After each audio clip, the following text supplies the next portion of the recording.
कभी कभी उपासक फंस जाता है, सामने वाले को प्रसन्न करने की चेष्टा में कभी कभी उपासना में बाधा खड़ी हो जाती है।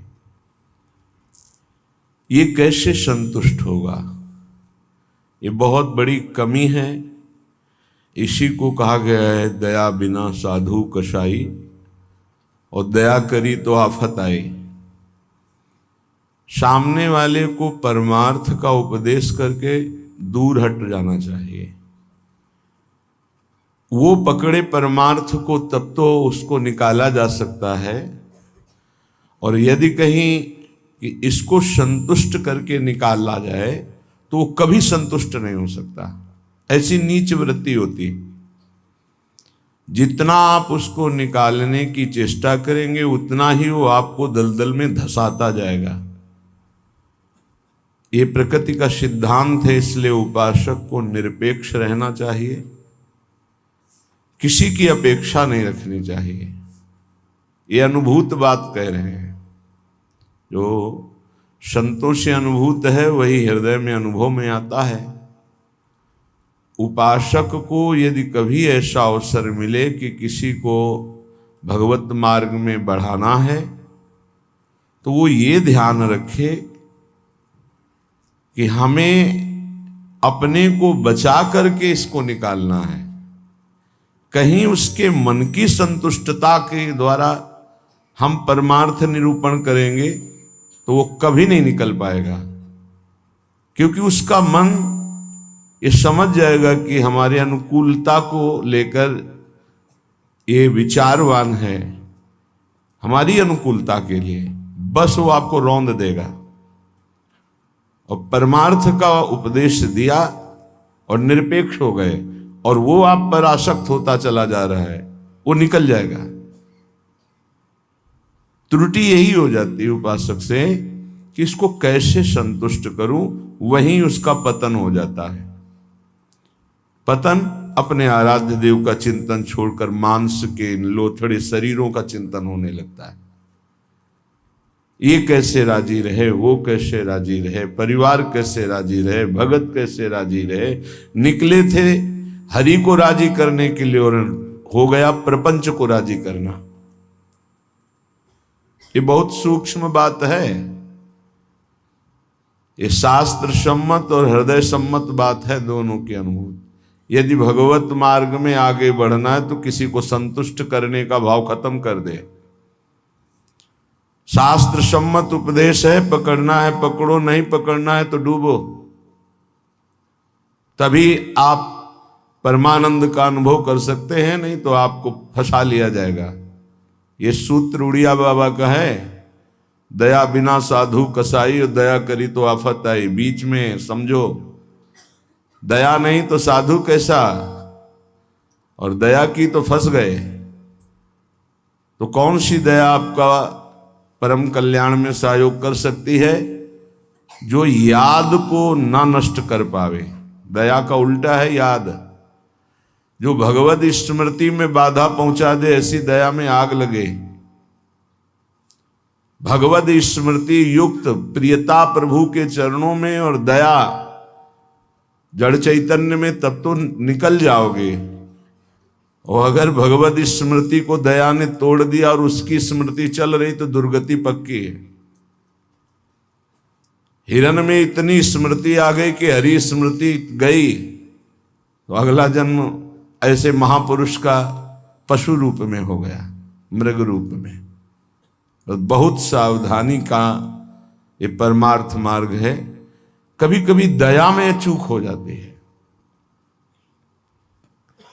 ये दया बहुत बड़ी दैवी संपदा है, कोई साधारण नहीं है। महापुरुष अपने कल्याण की बात ना देखते हुए सामने वाले का कैसे मंगल हो, इस बात पर विचार युक्त रहते हैं।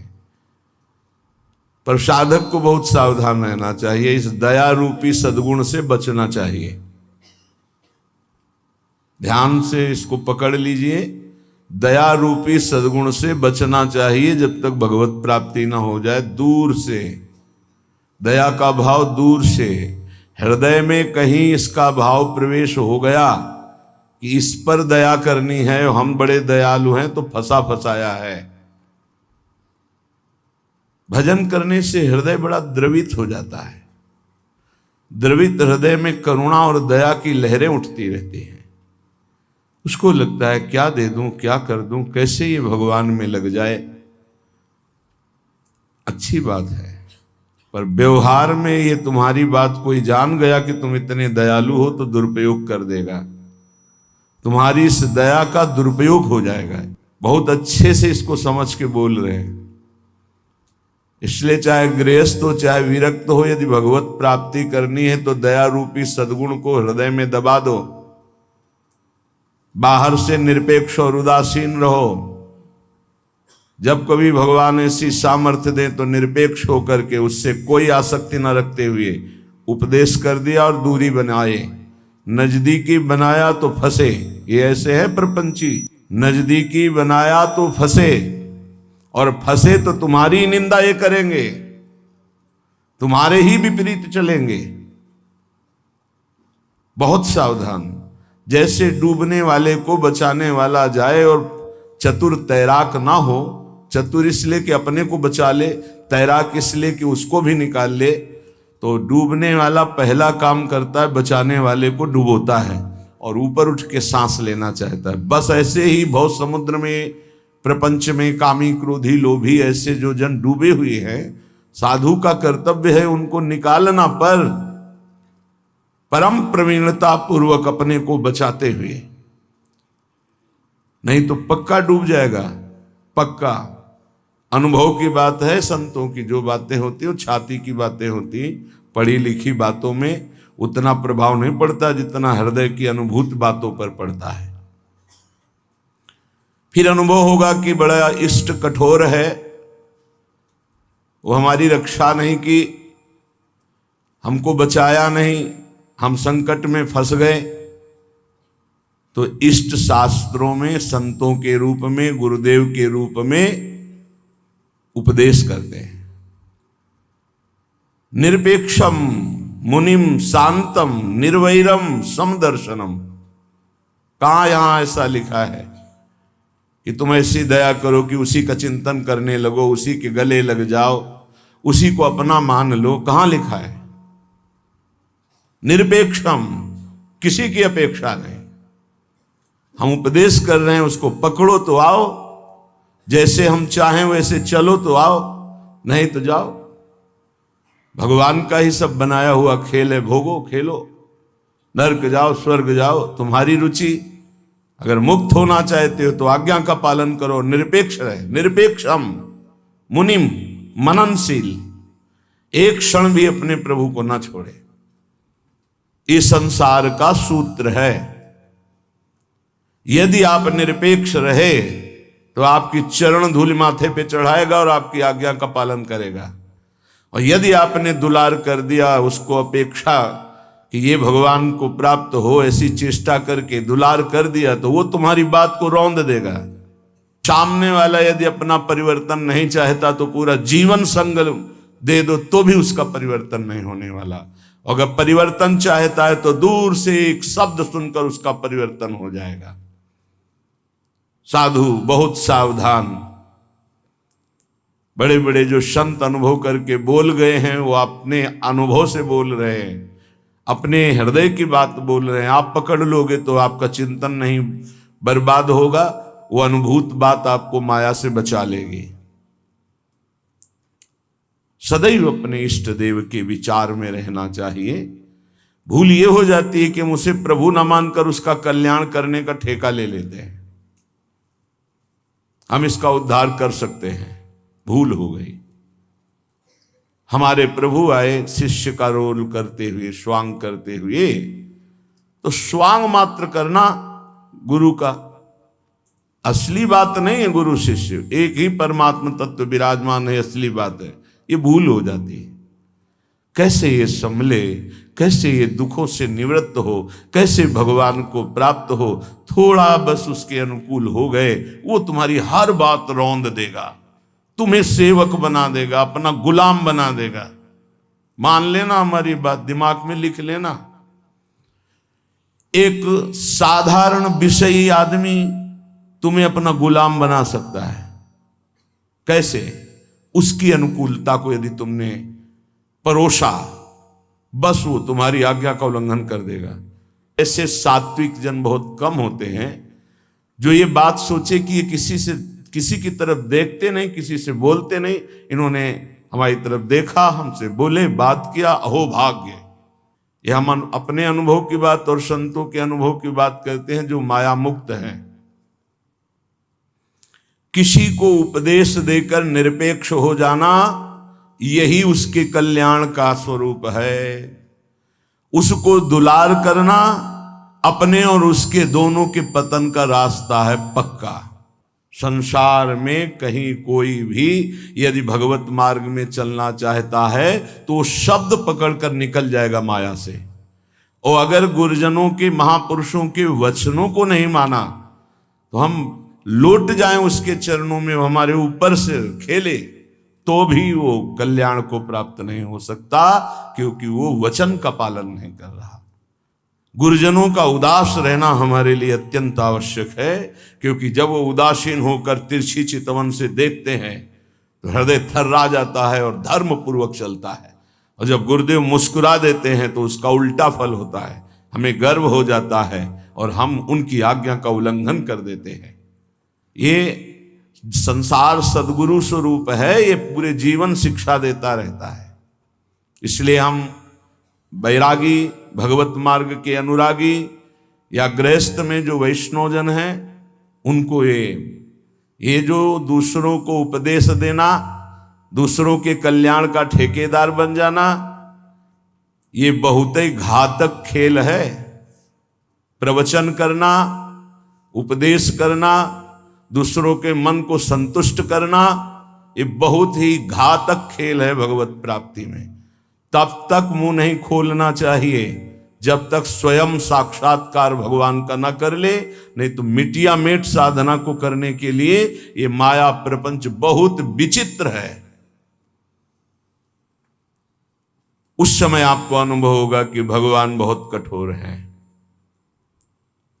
हमारी बात नहीं सुनते, हमें बचाया नहीं, इसीलिए पहले भगवान संत और शास्त्रों के रूप में बोल दिए हैं, ऐसा करोगे तो परिणाम ऐसा होगा। सावधान, तब तक कभी किसी को शिष्य ना बनावे जब तक स्वयं भगवत प्राप्त ना हो जाए। तब तक कभी प्रवचन उपदेश ना करे जब तक स्वयं प्रवचन उपदेश का आचरण जीवन में उतर ना जाए। जब सामने वाले में भगवान का दर्शन हो तो फिर स्वांता सुखाए तुलसी रघुनाथ गाथा। अपने अंतःकरण में भगवत प्रेम उल्लसित होते हुए भगवत चर्चा, ये आत्म सुख के लिए है। नहीं तो बाधा पड़ जाएगी, पक्का बाधा पड़ जाएगी।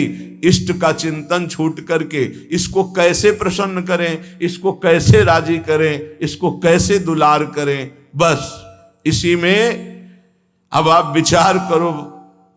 एक संसार त्यागी वैरागी, भगवान के मार्ग का पथिक, प्रपंचिक, शरीराभिमानी, भोगी, विषयी पुरुषों के संतुष्टता के लिए वो विचारवान हो गया। ये विचार है गलत। तुम्हारे विचारों का उनके विचारों में प्रवेश हो जाए और वो तुम्हारे विचार में मगन रहे, तब उनका कल्याण होगा। तुम अपने विचारों को दबाकर उनके विचार में मगन हो गए, तुम्हारा पतन हो जाएगा। इसीलिए प्रचार प्रसार के लिए सिद्ध पुरुषों का अधिकार है। श्री वृंदावन दास जी महाराज विचारत ऐसे ही दिन जात, रात दिन इसी विचार में मगन रहो। श्यामा श्याम का नाम, श्यामा श्याम का रूप, श्यामा श्याम की लीला। कब मिली हो ब्रज जीवन प्यारे, गोरे सावल गात, विचारत ऐसे ही दिन जात। उपासक का कैसे दिन जाता है, कैसे रात जाती है। विचारत ऐसे ही दिन जात, कब मिली हो ब्रज जीवन प्यारे, कब मिली हो, कब मिली हो, विचारत ऐसे ही दिन जात, कब मिली हो ब्रज जीवन प्यारे, गोरे सावल गात, विचारत ऐसे ही दिन जात। कब मिलोगे? इतने दिन हो गए अभी तक साक्षात्कार नहीं हुआ। आज का दिन गया, आज की रात गई, फिर दिन आया, प्रभु कब मिलोगे, कब मिलोगे? ये व्याकुलता, यहां दूसरे के चिंतन की कोई गुंजाइश नहीं है। दया से चिंतन में फिसला साधक। ये हिरण का बच्चा मर जाएगा अगर हम इसकी रक्षा नहीं करेंगे। चलो ठीक, बाहर निकाल लिया, अब इसका पालन पोषण करना, चलो ये भी ठीक।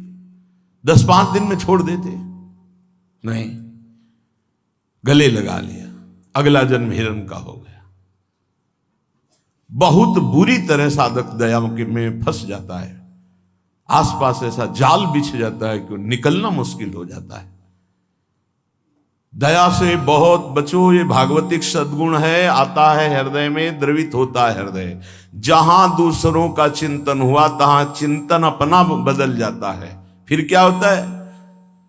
कहिबे में नियरे से लागत, सपन्यों नहीं दर्शात, अब कछु निठुर भय या जुग में, ताते मन पछतात, विचारत ऐसे ही दिन जात। वो बातें तो प्रभु की करता है, लेकिन ऐसा अनुभव में नहीं है। बहुत दूर प्रभु होते हैं। कहिबे में नियरे से लागत, सपन्यों नहीं दर्शात। स्वप्न में भी प्रभु नहीं आते। क्यों? गजब की बात है, साधक जीवन भर चिंतन को संभालता रहता है। दूसरे पर दया करके वो अपने कीमती चिंतन को दे दिया है, वो समझ नहीं पाता क्या हमारे से इनको मिल रहा है। इन्होंने अमोघ चिंतन छोड़ करके मुझे अपना लिया, मेरा चिंतन करते हैं, मेरे दोषों को मेरे सामने रखते हैं, मेरे को अपना मानते हैं, इसलिए प्राण न्यौछावर हो जाने चाहिए। लेकिन नहीं, वो प्राण ले लेगा उसके, अगर ऐसी गलती की कोई उपासक। निज अनुभव कहो खगेसा, वो तुम्हारे प्राण ले लेगा, वो तुम्हारी जीवन भर की चिंतन वृत्ति को रौंद देगा यदि तुमने दया कर दिया। इस बात को समझ लेना। संतों का संग क्यों सुना जाता है? शास्त्रों में वही सब लिखा है। उसको अपने अनुभव से डुबो कर बोलते हैं। कहिबे में नियरे से लागत, सपने हूं नहीं दर्शात। अब करो प्रवचन। हृदय में आश्रय दूसरे का, चिंतन दूसरे का, संबंध दूसरे का, तो स्वप्न में भी आपके आराध्य देव नहीं झलकेंगे। फिर क्या हृदय कहेगा? अब कछु निठुर भय या जुग में, ताते मन पछतात। अब भगवान में नहीं सुनते, बहुत कठोर हो गए। हमें लगता है इस युग में, पहले बहुत जल्दी कृपा करते थे। हम आपको बताते हैं कलयुग में सबसे जल्दी भगवान प्रसन्न होते हैं। ठाकुर जी को जब यशोदा मैया रस्सी से बांधती हैं तो रास लीला में दर्शन करवाते हैं कि मैया ने कसम धरवानी शुरू की कि बंद जा लाला, हर रस्सी 2 अंगुल छोटी। तो उनको पता है भगत बहुत प्यारे हैं। पहले तो बड़ी कसम खवाई निज भगवान के स्वरूपों की, नहीं बंधे। फिर सतयुग के भक्तों की, फिर त्रेता के, फिर द्वापर की। जो ही कहा कि तुम्हें कलयुग के भक्तों की शपथ से बन गए। क्यों? कलयुग में बहुत कम भक्त होते हैं। विशुद्ध भक्त भगवान की, हाँ, वृष्टि शारदी कहूं कहूं हुई, जैसे शारदीय वृष्टि कहीं कहीं होती है, ऐसी भगवान की भक्ति, विशुद्ध भक्ति। विशुद्ध भक्ति में मिलावट, नाटक, दंभ, पाखंड, दिखावा, ये सब नहीं। केवल एक प्रभु से अपनापन, बहुत कम, तत्काल बन गए भगवान। कलयुग के भक्तों की जीव शपथ दी भगवान, ऐसा रासलीला में दर्शन कराते हैं। कलयुग में बहुत जल्दी भगवान का साक्षात्कार होता है, पर बड़ा कठिन है अपने मन को समेट कर प्रभु में लगाना। करुणा निधि के ही भांति कहावो, सुनत नहीं सकुचार। एक बात मान लेना, हमारे प्रभु तक आवाज उसी की पहुंचती जिसका केवल प्रभु से संबंध है। अगर दूसरा कोई है तो आवाज नहीं पहुंचेगी, तुम्हारे हृदय में ही बैठेंगे, नहीं सुनेंगे। आवाज पहुंचती है जब केवल प्रभु रहते। जैसे द्रौपदी जी, जब तक कोई और था, अपना बल था, तो आवाज नहीं निकली। क्या द्रौपदी जी के हृदय में भगवान का चिंतन नहीं होता क्या? महाभारत में लिखा है, जो ही दुशासन आया तो भगवान का चिंतन चल रहा था, क्योंकि महाभागवत में कोई ऐसा नहीं कि श्री कृष्ण का विस्मरण था, लेकिन बल था पांडवों का, बल था औरों का, पुकार नहीं हुई, पुकार नहीं हुई। महाभारत प्रसंग में पढ़ के देख लेना, जो ही दुशासन गया उस समय द्वारिकाधीश भगवान के चिंतन में बैठी थी, क्योंकि रजस्वला थी।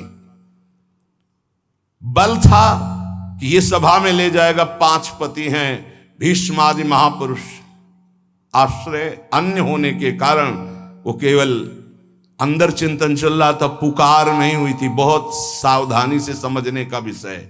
जब सब बल छूट गया तब उन्हीं का जो हृदय में चिंतन हो रहा था, जो ही पुकार हुआ तो चमत्कार हो गया, वस्त्रावतार भगवान का हो गया। इसलिए करुणानिधि हैं, पर वो सुनेंगे नहीं जब तक आपका कोई और है। ये बहुत जल्दी फोन नंबर लग जाता है हमारे ठाकुर जी से। नंबर है एक, बस एक। मेरे तो गिरधर गोपाल, दूसरों न कोई। बात कर लो, सब डिलीट करो। सबकी ममता ताग बटोरी, मम पद मन ही बांध बर डोरी। कनेक्शन, जय जय, तुरंत उत्तर मिलेगा। हाँ बोलो, आपने कनेक्शन ही नहीं फैला। कनेक्शन तो जननी जनक बंधु सुत दारा, तन धन धाम सुरत परिवारा। तो इनसे बात करो, हरि से कैसे होगी? हरि से बात करने के लिए एक ठसक हमारे माई श्यामाजू को राज, एकमात्र प्रियाजू से अपनापन, तो अभी बात कर लो। लेकिन धिक्कार है हमारे मन को, हमारी इंद्रियों को, हमारी बुद्धि को बड़े परमार्थ के बहाने से चुराती माया। माया कोई विपक्ष बन के थोड़ी आती है, नहीं तो साधक विपक्ष को पहचान के फौरन अपने को बचा ले, वो भी चतुर खिलाड़ी है, पक्ष बन के आती है। हम इसका कल्याण कर देंगे, ये हमारी सेवा में है, ये इसका मंगल होना चाहिए। मार देगी। विपक्ष सेवा के बहाने से घुसता है और फिर मार देता है। ये बात ध्यान रखना, पकड़ लो हमारी बात को।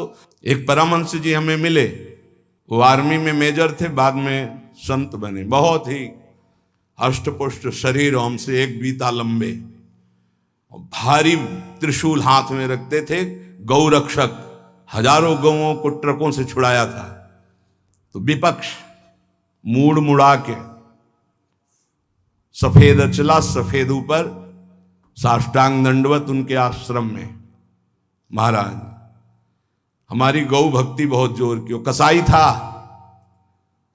आपका शिष्यत्व स्वीकार करने आए, जो आपका नाम सुना, आपकी गौ भक्ति, तो उनका भैया बड़े भाग्य हैं आपके, बस हमें केवल गौ सेवा करनी है, आप अपनी गौ सेवा में रख लो। हजारों लाखों गौएं थी, और इतनी नम्रता 1 साल में की कि सेवा में आ गया, शरीर सेवा में।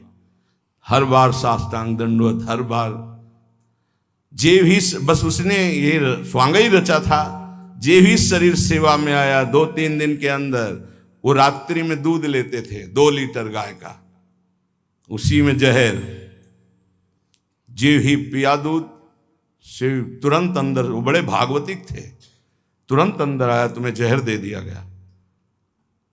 बुलाया, कहाँ है वो? गायब, है ही नहीं। 5 लीटर गौमूत्र पिया, हमसे एक बीता लंबे से, बस उनको यही समझ में गाय बचा सकती है। 5 लीटर जो ही गौमूत्र पिया, 5 मिनट में ही इतनी उल्टियां हुई कि सब बाहर।